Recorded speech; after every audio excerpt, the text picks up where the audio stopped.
Thanks, Michael. I do want to say on behalf of New South Wales Labor, particularly, and Labor in general, how proud we are, first of all, of the resolute stand that these workers have taken against such an injustice perpetrated over a long period of time.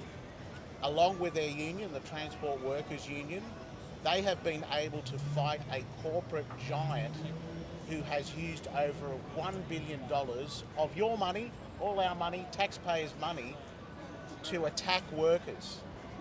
For what? For simply getting together collectively, as is their right under Australian industrial law, getting together with their union to bargain for fair wages and conditions. What was Qantas's reaction?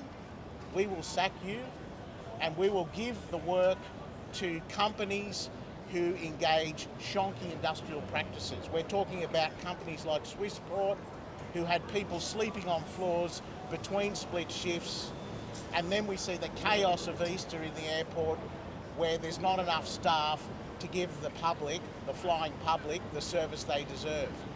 And on top of all that, then, let's remember the human cost that this incurs with all these people and their families standing behind me.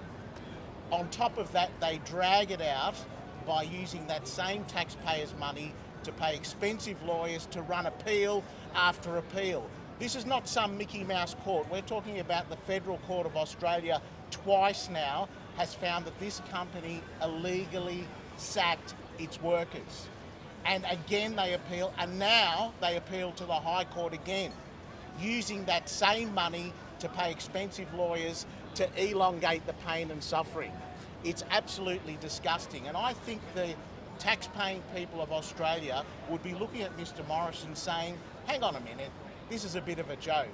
You found the federal courts found once that they illegally sacked these workers, twice now that they illegally sacked them, and Qantas is again allowed to appeal to the High Court. Why doesn't Morrison pick up the phone and tell Joyce enough is enough, the game's up, give these people the justice they deserve and reinstate them? Again, what sort of country have we become where you have a court rule that workers were illegally sacked and they can't be reinstated because Qantas refuses to reinstate them? Instead, they use taxpayers' money to appeal. And I just say to the Australian people, where would we be without the union movement who gets their members together to fight these sort of things? If it weren't for the unions and workers having the courage to stand up to these corporate bullies, every single one of us in the workplace would be attacked hand over fist. It's absolutely reprehensible, and this is a company that continues to trade on the spirit of Australia. And I think the average person, the average Australian looking at that company would think, how dare you use the spirit of Australia, of mateship, of collectivism, to use our money to illegally sack workers and throw them on the scrap heap. We're going to continue to stand by these workers. We'll work with the Transport Workers Union until we get the justice they deserve. And again, I want to congratulate these workers for being so brave and getting the good result we've heard today, notwithstanding the appeal that Qantas has made. Thanks.